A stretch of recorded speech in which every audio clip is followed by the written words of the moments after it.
자, 오늘 우리 실패가 주는 교훈이라는 제목으로 함께 말씀 나누고 함께 기도했으면 좋겠습니다. 오늘 말씀에 삼손이 나오죠. 삼손. 삼손은 여러분도 아시다시피 우리 예전에도 한번 살펴봤는데 머리가 길고 힘이 센 장사입니다. 그래서 맨손으로 사자를 죽이고 나귀 턱뼈로 1000명을 죽이고 가사에서 성문을 떼어다가 저 헤브론 앞산 꼭대기까지 그렇게 짊어지고 간 아주 힘센 하나님의 사사였습니다.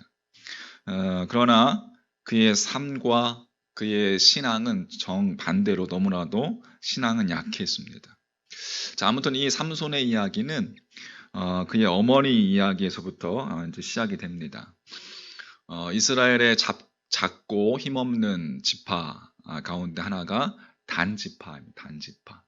단지파인데 이 단지파에 마노아라는 사람과 그의 아내가 살았습니다. 그런데 이 가정에는 자녀가 없었어요. 자, 2절 말씀 한번 보세요. 13장 2절 말씀에 소라 땅의 단지파의 가족 중에 마노아라 이름하는 자가 있더라. 그의 아내가 임신하지 못함으로 출산하지 못하더니 당시 사회에서 가장 귀중히 여기는 것은 자녀였습니다. 특별히 우리나라도 비슷한데 아들의 숫자가 중요했죠. 아들의 수는 그 가정이 얼마나 능력 있는 가정인지 그렇게 보여주는 당시에 그 고대 근동 지역의 풍습이 그랬습니다. 그런데 이 가정에 자녀가 없었는데 당시 자녀가 없었기 때문에 세상 사람들이 보기에는, 세상 사람들이 판단하고 평가하기에는 이 마노아의 가정이 실패한 그런 가정으로 보였습니다. 자녀들이 없기 때문에 세상 사람들 눈에는 마노아와 그의 아내는 실패자였어요. 근데 하나님의 시각에서는 결코 실패자가 아니었습니다. 자, 그렇지만 세상의 시각으로 볼 때는 실패자였고 그랬습니다. 그런데 우리는 여기서 이 마노아와 그의 아내가 겪었을 한번 고난을, 그 고통을 한번 생각해 봤으면 좋겠습니다. 그렇죠? 성도의 고난과 어려움, 또 세상의 눈으로 봤을 때 실패같이 보이는 그런 상황들이 우리 믿는 이들에게, 우리 믿는 그리스도인들에게 어떠한 의미로 다가오는 것일까? 마노아의 가정에게는 그게 어떠한 의미로 다가갔을 것이고 다가갔는지, 그리고 그것을 우리가 생각하면서 우리가 겪는 고통과 고난의 상황 속에서 세상이 볼 때는 실패자와 같이 보이는 그러한 모습 속에 우리 믿는 그리스도인은 어떠한 그 상황과 여건들이 우리에게 다가오는 것일까? 자, 첫 번째는 실패는 여러분 나의 신앙, 나의 믿음과 또 나의 인내를 증명하는 시간입니다. 당시 사람들에게 방금 이야기했듯이 자녀의 수라는 것은 출세였고 또 인생에서 승승장구하는 그런 외적인 표징이었습니다. 삼손 사사 이전의 사사들을 보면 여러분 정말 가관입니다. 거기 이제 12장 8절 9절 한번 보세요. 그 뒤를 이어 베들레헴의 입산이 이스라엘 사사가 되었더라. 그가 아들 몇 명? 30명과 딸 30명을 두었더니 그가 딸을 밖으로 시집보냈고 아들들을 위하여는 밖에서 여자 30명을 데려왔더라. 그가 이스라엘의 사사가 된 지 7년이라. 자, 13절 보세요. 그 뒤를 이어 비라돈 사람 힐렐의 아들 압돈이 이스라엘의 사사가 되었더라. 그에게 아들 몇 명? 40명과 손자 30명이 있어 어린 낙이 70마리를 탔더라. 압돈이 이스라엘의 사사가 된 지 8년이라. 그렇게 기록하고 있습니다. 그러니까 생각해보면 여러분, 한 사람이 막 60명을 낳고 한 사람이 아들 40명을 낳을 수 있습니까? 이 말은 그죠? 당시에 이 사사들에게도 첩이 있었다는 이야기죠. 당시의 권력자들, 당시에 힘 있는 자들, 힘 있고 영향력 있는 자들은 첩을 많이 두었다는 거예요. 보통 사사시대를 여러분 암흑시대라고 그렇게 이야기합니다. 그러니까 암흑 시대의 특징은 하나님께서 주신 것으로 만족하지 않고 스스로 쟁취하려고 시도하는 시대. 그게 암흑 시대이죠. 사사. 그러니까 왕이 없기 때문에 자기의 소견대로. 그건 무슨 얘기예요? 하나님의 말씀은 안중에 없고 자기 뜻대로, 그죠? 자기의 원하는 대로, 욕심대로, 욕망대로 그렇게 시도하는 시대가 사사 시대였어요. 그래서 인간적인 방법으로 많은 아이를 갖게 되었다는 것입니다. 왜냐하면 그게 세상 사람들이 보기에는 그 당시에 힘이었기 때문에 그렇습니다. 오늘의 언어로 이야기하자면 하나님의 인도하심과 하나님이 주시는 복만을 의지하는 것이 아니라 나의 힘과 나의 판단을 의지하게 되었다는 것입니다. 자, 사람들이 여기서 무리수를 두게 되었고 그리고 불순종의 길을 걷게 되었다는 거예요. 자, 그러나 이 마노아와 그의 아내가 사는 모습은 전혀 달랐습니다. 그 사사시대 인간적인 방법으로 자녀를 가지려고 하지 않았어요. 믿음의 조상이라고 하는 여러분 아브라함도 그 종 하갈에 의해서 이스마엘을 얻게 되었습니다. 하나님이 주시는 하나님의 방법이 아니었어요. 하나님이 주시지 않는 것을 인간적인 방법으로 얻으려고 했어요. 아브라함도 그렇게 했습니다. 하지만 마노아와 그의 아내는 하나님이 주시지 않는 것에 대해서 침묵했습니다. 침묵하고 기다렸습니다. 그러니까 이런 점에서 보면 이 마노아의 믿음이 아브라함의 믿음보다는 더 믿음을 능가하는 믿음이라고 할 수가 있겠죠. 아무리 절박한 상황에 놓였다고 해도 인간적인 방법을 택하지 않는 믿음. 여러분 이것이 중요하다는 거예요. 할렐루야. 여러분 이 믿음이 있기를 주의 이름으로 간절히 축복합니다. 하나님이 주시지 않는다면 거기에는 뜻이 있겠구나. 무슨 뜻이 있겠구나. 성도는 그때 잠잠하고 기다려야 한다는 거예요. 인내를 가지고. 그런데 기다리지 않고 자기 방법으로 이루려고 하면 망하는 길로 들어서게 되는 것이라는 이야기입니다. 성도의 실패라는 자리가 의미하는 바, 첫 번째, 아직 하나님의 때가 아니다라는 것. 하나님의 때, 여러분, 하나님의 때, 하나님의 그 때를 기다리라는 뜻이죠. 인내하면서 기다리라. 하나님이 일하실 때까지 기다리라라는 의미입니다. 요셉의 믿음이 여러분 왜 그렇게 그토록 빛이 납니까? 요셉의 인생은 17세부터 30세까지 고난의 연속이었습니다. 그죠? 그 이집트의 노예로 팔려가서 매일매일 힘겨운 중노동과 더불어서 그렇게 감옥에 갇히는 고난을 당하면서 세상 사람들이 보기에는 그의 인생은 실패의 인생이었어요. 단 한 번도 그러나 요셉은 인간적인 방법으로 그 자리를 벗어나려고 하지 않았습니다. 하나님의 때를 기다렸어요. 아무리 낮은 자리, 또 종의 모습, 또 누명을 쓴 모습이었지만 아무리 험한 실패의 자리라고 해도 꼼짝하지 않고 순종했습니다. 그럴 때 요셉이 30세가 되었을 때 그 이집트의 어느 자리까지 올라가게 되죠? 총리의 자리까지. 애굽의 총리, 애굽의 2인자, 2인자라는 것은 즉 그 나라의 그 나라의 통치자 외에 모든 것을 다 가지고 있는 그런 권력을 지닌 그러한 자이죠. 하나님께서 주실 때까지 요셉이 기다렸고 인내했고 그리고 하나님의 방법으로 하나님의 때가 되었을 때 하나님께서 그를 올려주셨습니다. 할렐루야. 반대로 성경에 보면 여러분 사울의 망령됨이 어떻게 되었습니까? 제사장인 사무엘, 그죠? 사무엘이 오지 않자 그 조급한 사울이 먼저 어떻게 해요?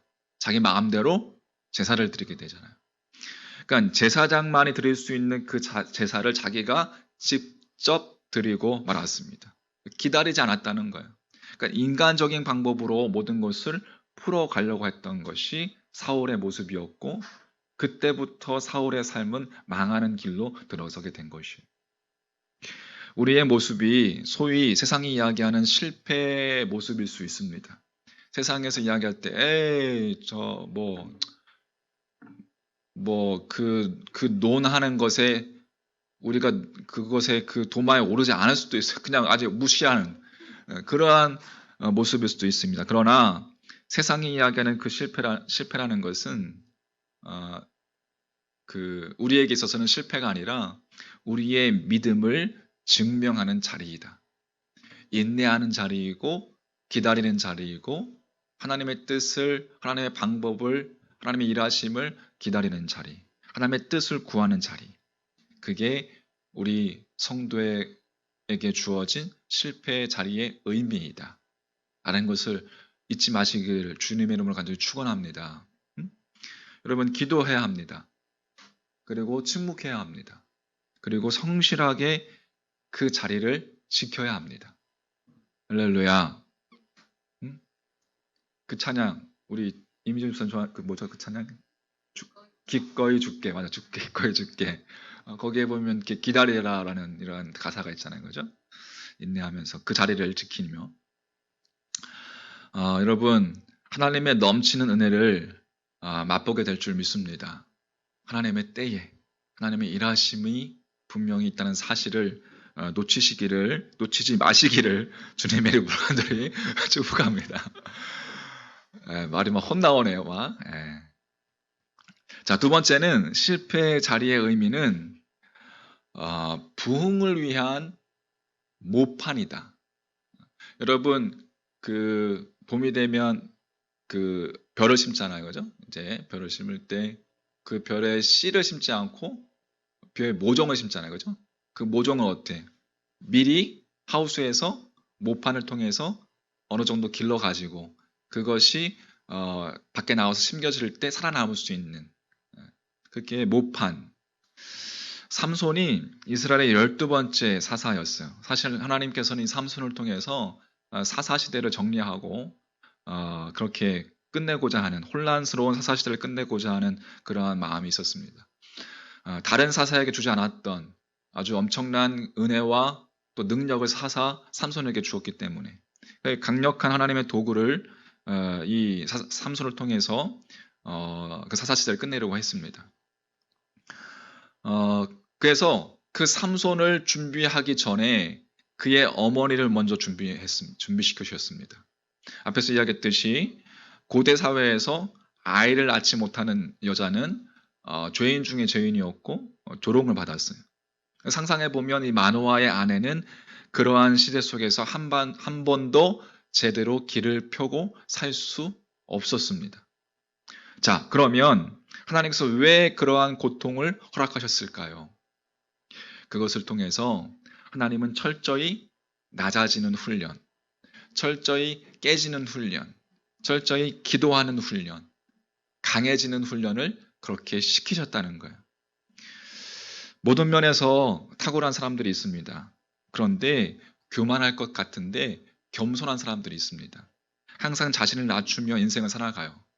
어떻게 그러한 인격을 갖춘 사람이 될 수 있었을까요? 살펴보면 하나님께서 그에게 힘을 주셨지만 또 능력을 주셨지만 도저히 교만할 수 없는 가시를 주셨기 때문에 그렇습니다. 그 가시를 통해서 삶 가운데 겸손함이 드러나게 되는 것이죠. 바울도 가시가 있었죠. 그죠?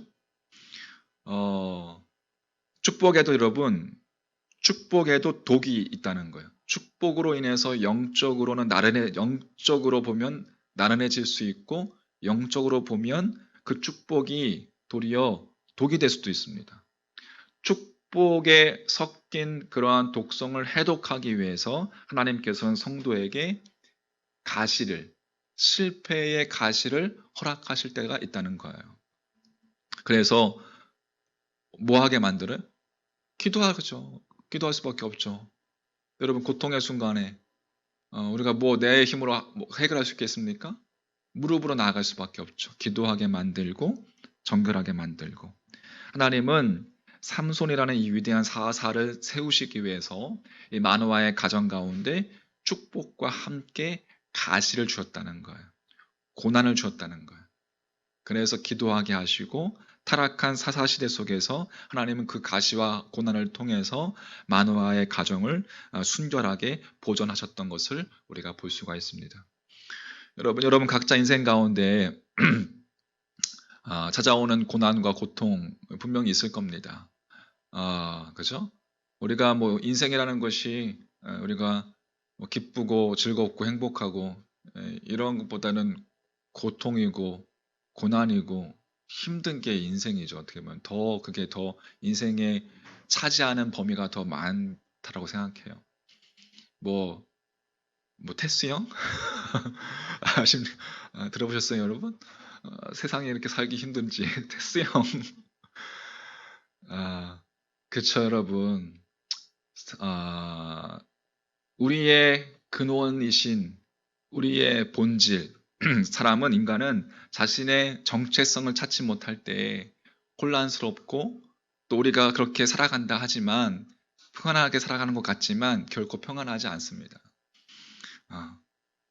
그렇게 보일 뿐이지. 우리의 정체성을 바르게 인식하고 우리의 뿌리를 알 때 그때 진정한 평안이 있는 것이. 할렐루야. 고난은 우리가 반대로 이야기하면 세상에 취하지 않도록 만드는 힘이 있습니다. 초대교회 수많은 순교자들이 고통과 핍박, 그들에게 있어서 그러한 고통과 핍박이 왜 있었겠습니까? 초대교회는 그 모진 핍박 때문에 그들의 순수한 신앙을 지킬 수 있었던 거예요. 300년 동안 교회를 유지할 수 있었던 것입니다. 지금 고난의 골짜기로 여러분 통과하고 계시는 분이 계십니까? 실패의 자리에 앉아 있으십니까? 그것은 큰 영적 부흥을 위한, 내 안의 영적 부흥을 위한 하나님의 모판이다. 그 씨앗을 견뎌낼 수 있도록, 바람과 환경에 견뎌낼 수 있도록 자라게끔 만드시는 하나님의 영적 모판이라는 것을 믿음의 눈으로 바라보시고 그렇게 주님 안에서 드러나는 여러분과 저의 믿음 되기를 주의 이름으로 간절히 축복합니다. 마지막으로 그 실패한 자리에서 성도는 그러면 성령의 능력으로 살아가는 존재라는 것을 우리가 깨닫게 됩니다. 자, 오늘 13장 4절 5절 자, 4절 5절 말씀 보면 그러므로 너는 삼과 포도주와 독주를 마시지 말며 어떤 부정한 것도 먹지 말지니라. 보라, 네가 임신하여 아들을 낳으리니 그의 머리 위에 삭도를 대지 말라. 이 아이는 태에서 나옴으로부터 하나님께 바쳐진 나시림이 됨이라. 그가 블레셋 사람의 손에서 이스라엘을 구원하기 시작하리라 하시니. 나시린이라 나오죠. 나시린은 뭐예요? 나시린. 구별된 자라는 뜻입니다. 그러니까 구약의 나시린은 신약의 성도를 의미하는 거죠. 나시린은 세 가지 표징이 있는데 술을 마시지 않고 머리에 삭도를 대지 않고 시체를 만지지 않습니다. 머리를 기른다는 것은 멀리서도 한눈에 알아볼 수 있게 된다는 거예요. 나시린이구나. 즉 성도의 외적인 표지를 말하는 것으로서 성도는 이 땅을 살아갈 때에 우리가 외적 표지로서 예수 그리스도의 향기를 바라며 살아가야 한다는 거예요. 시체를 만지지 않는다는 것은 뭐예요? 시체는 부정한 거예요. 그것은 정결함을 상징하는 것입니다. 그러니까 우리는 정결한 신앙으로 살아가야 한다는 거예요. 네, 이 땅에는 많은 힘이 있습니다. 그러나 성도는 이 땅의 힘을 사용하지만 그 힘의 지배하에 들어가지 않는 것이 성도의 삶입니다. 그 힘 가운데 하나가 술입니다. 여러분, 성도는 술의 힘으로 살아가지 않습니다. 여러분, 에베소서 5장 18절 말씀 찾아볼까요? 에베소서 5장 18절 말씀.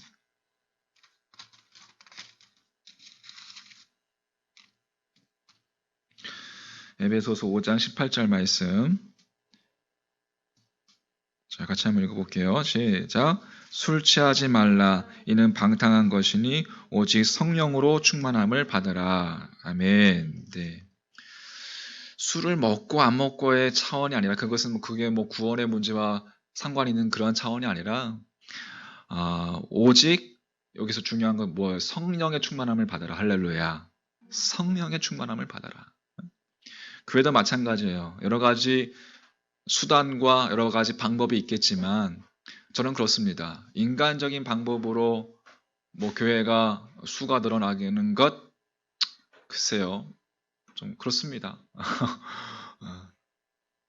물론 우리가 서로 인간관계 이런 것은 여러분 중요한 것이지만 또 그것을 통해서 하나님께서 역사하시지만 하나님은 인간을 통해 사람을 통해서 인간을 통해서 일하시기 때문에 역사하시지만 내가 하나님보다 앞서서 내가 나서서 한다는 것은 그것은 아닌 거죠.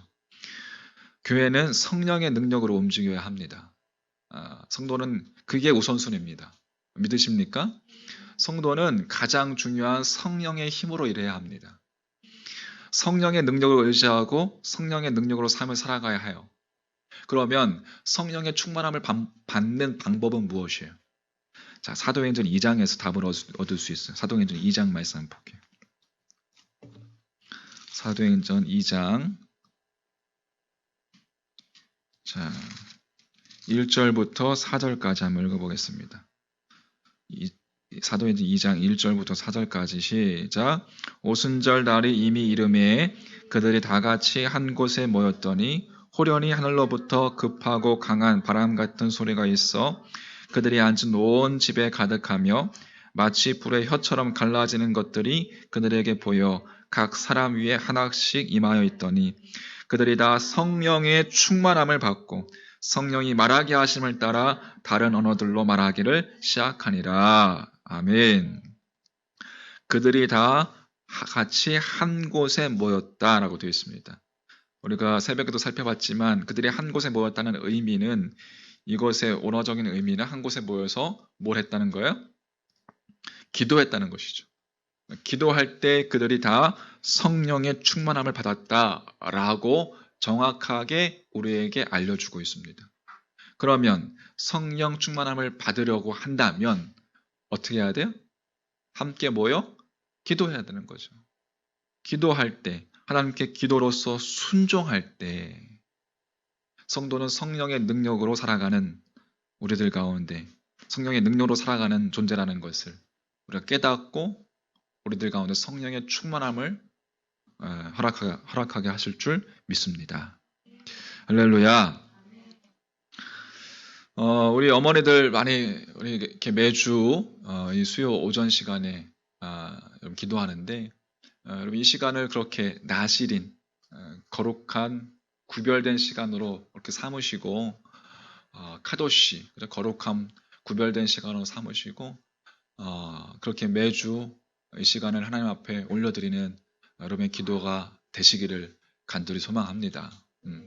하나님께서 우리들 가운데 성령 충만함을 우리 어머니들 가운데 성령 충만함을 허락하실 줄 믿습니다. 성령 충만함이 아니면 자신을 어떻게 잘 양육할 수 있겠습니까? 여러분들이 경험하시잖아요. 그죠? 나의 힘으로는 나의 생각으로는 물론 나의 계획과 나의 뜻도 있지만 그것이 기도하며 주의 말씀 가운데 하나님의 뜻을 구하며 하나님의 능력을 구할 때 하나님께서 더 좋은 길로 또 더 하나님께서 이끄시는 곳으로 우리의 생각보다 더 좋은 곳으로 하나님께서 인도하실 줄 믿습니다. 자, 정리해보면 네. 실패에는 의미가 있다. 실패는 나의 신앙과 나의 인내를 증명하는 기회가 된다. 하나님의 뜻을 발견하는 자리이다. 그래서 실패는 큰 영적 부흥을 이루기 위한 하나님의 또 다른 축복이다. 그러니까 우리 성도에게 있어서는 실패라는 것은 있을 수 없는 거죠. 다 하나님의 축복이고 하나님의 은혜인 거죠. 마지막으로 실패는 성령의 능력을 의지하는 기회가 되고 성령 충만함에 성령 충만함으로 나아가는 그러한 통로가 될 수 있다. 자, 실패의 경험은 위장된 축복이다. 위장된 축복이자 기적이다. 이런 말이 있습니다. 많이 들어보셨을까요?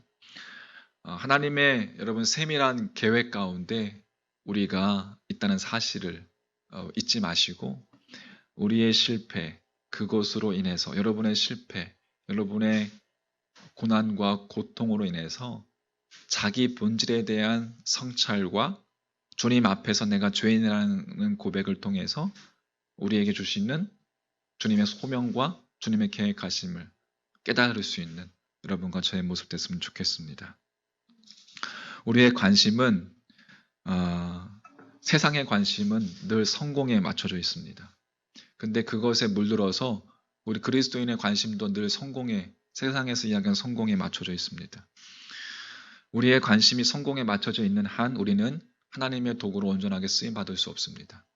심지어 그 성공이 하나님의 사역의 일환으로서의 성공일지라도 우리가 그것을 붙잡으려고 하는 한 우리는 하나님의 나라의 온전한 도구로 쓰임받지 못합니다. 그러니까 우리의 목표는 하나님의 거룩이 되어야 합니다. 여러분 각자가 하나님의 거룩함에 이르러야 합니다. 할렐루야.